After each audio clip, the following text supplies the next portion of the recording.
أسعد الله مساءكم أينما كنتم أيها السادة والسيدات من الفضائية الإثرية. نحييكم ونقدم لحضراتكم نشرة أخبار هذا المساء. أستلوا معكم أنا عبد الله محمد علي بالعناوين.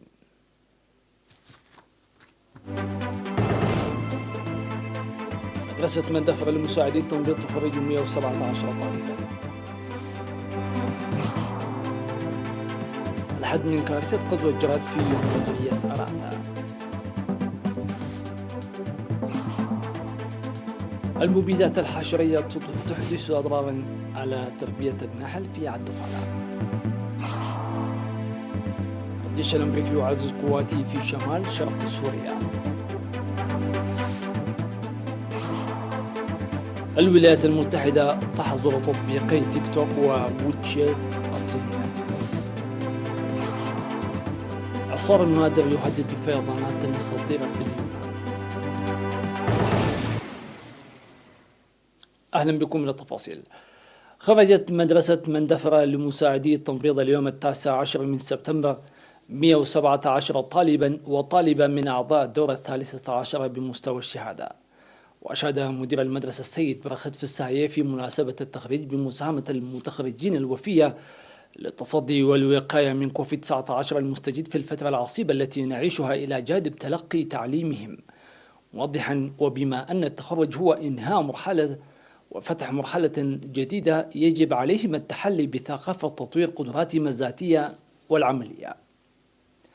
وقالت مسؤولة وحدة متابعة مدارس مساعدي التمريض في الأقاليم الممرضة القانش تخلق قرقش أن مدارس مساعدي التمريض التي افتتحت في العام 2003 في كل من مدن برنت وقندع ومندفرة خرجت ولا زالت تخرج منذ تلك الفترة شباب مهنيين يساهمون بفعالية لتنفيذ الأهداف الوطنية الصحية الموضوعة. وأضافت الممرضة القانش قائلة أن المدارس الثلاثة خرجت هذا العام 310 طالب وطالبة، منها 117 في مدارس مندفرة و100 في برنت و93 في قندع، وكانت نسبة 62% منهم من الإناث. من جهته قال المدير العام لقسم السياسات والخطط والكادر البشري المؤقت الدكتور برهان دبرو أن مهنة التمريض هي مهنة عظيمة تتطلب قدرات عالية، ونعيش في فترة تسعى فيها جميع دول العالم جاهدة لتحقيق الهدف السامي للتنمية المستدامة المنشود تحقيقه حتى العام 2030. ولبلوغ ذلك فإن تطوير قدرات الكادر البشري إحدى أهم أعمدة النجاح. من جهتها قالت ممثلة الخريجين أن التعليم المهني الذي اكتسبوه بالطريقة النظرية والتطبيقية يساهم بفعالية لرفع معرفة المجتمع المدني فيما يتعلق بالمجال الصحي وبناء مجتمع صحي كفؤ.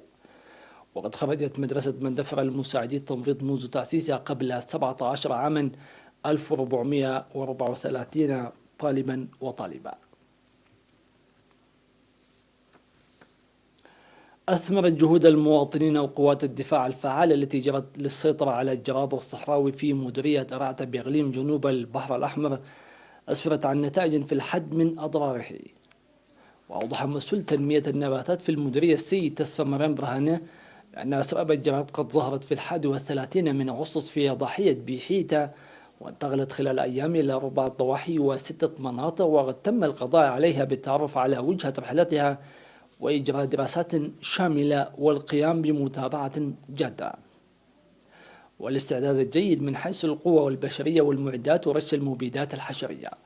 وذكر السيد تسفى مريم أن المناخ الماطر بداية من مايو الماضي كان إحدى العناصر التي ساعدت الجراد الصحراوي في الانتشار، وقد تركزت أهم الأعمال للسيطرة عليه بتنسيق القوة البشرية الكافية والمعدات.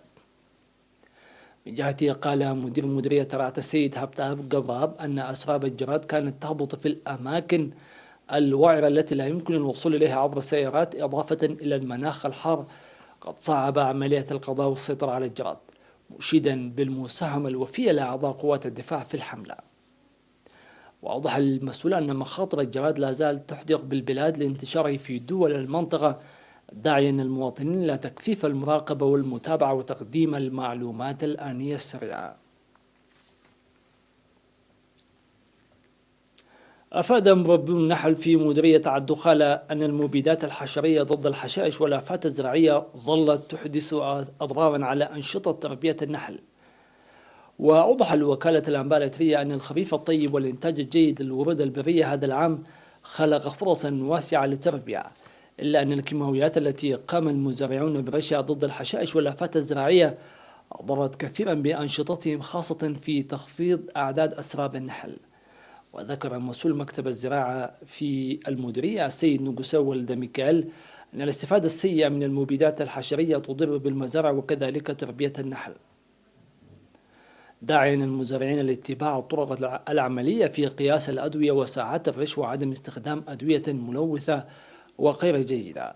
يذكر عن وجود حوالي 2000 من أسراب النحل في مديرية الدخلاء. قدمت للمحتاجين في مديريتي قندع وعالدقيح مساعدات مالية وعينية. بموجب ذلك قدمت الجمعية الوطنية لمعاقي الحرب في مديرية قندع لأعضائها 40,000 نقفة. كما ساهم سكان منطقة السعفيرة في مديرية عالدقيح وللمرة الخامسة بتقديم 15 كنتال ذرة للمحتاجين. في غضون ذلك قام سكان مناطق مألوية وحرات في مديرية عالدقيح بصيانة طريق ترابي يؤدي إلى طرن ومايعين كانت قد جرفته السيول ليعيق حركة السيارات. وقد أنجز العمل الجري بمشاركة 3 أيام في الأسبوع حتى الآن صيانة 10 كيلومترات. سيداتي سادتي إلى فاصل ومن ثم نوفيكم بالأنباء العالمية.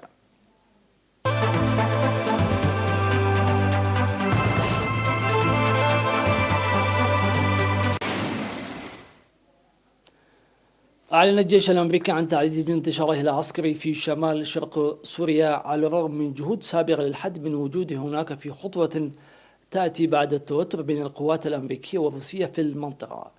وقال المتحدث باسم القيادة المركزية الأمريكية في بيان أن القيادة نشرت رادار سنتينال وكثفت الاطلاعات الجوية للمقاتلات الأمريكية، ونشرت عربات بادل القتالية لتعزيز القوات الأمريكية في المنطقة التي يسيطر عليها الجيش الأمريكي مع حلفائه الأقرب.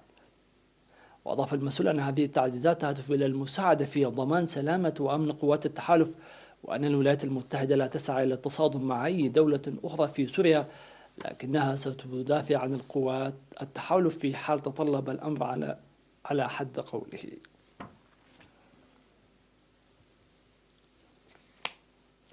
أعلنت وزارة التجارة الأمريكية أنه سيتم حظر تنزيل تطبيقي تيك توك وواتشات الصينيين في الولايات المتحدة بسبب مخاطر تتعلق بالأمن القومي. وبذلك تنفذ الولايات المتحدة التهديد الذي لوح به الرئيس دونالد ترامب ضد التطبيقين الصينيين وسط توتر متصاعد بين العملاقين الاقتصاديين. قيل أن واشنطن تترك الباب مفتوحا أمام تيك توك، منصة الفيديوهات القصيرة التي تلقى شعبية كاسحة بين الشبان قبل أن تمنعها تماما من العمل على أراضيها. وأوضح بيان وزارة التجارة أن الرئيس يترك مهلة لتسوية مشكلات الأمن القومي التي تطرحها تيك توك، وسيكون بالإمكان رفع الحظر في نهاية المطاف.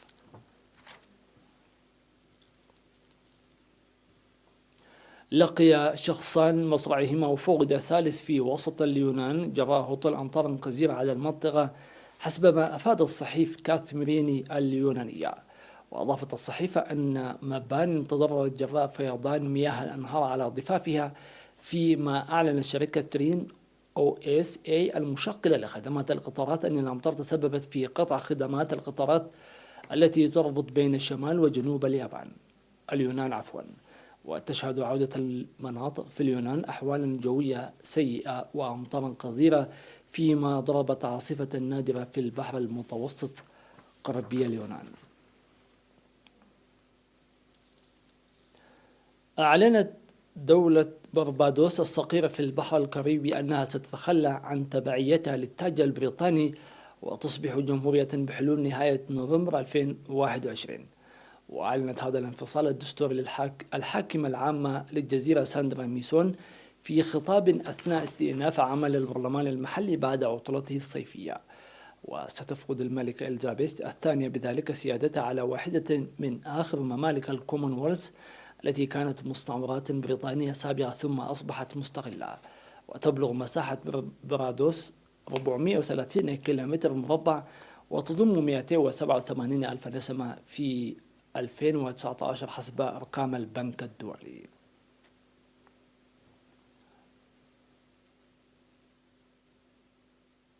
وصلنا إلى ختام هذه النشرة، في أمان الله وحفظه.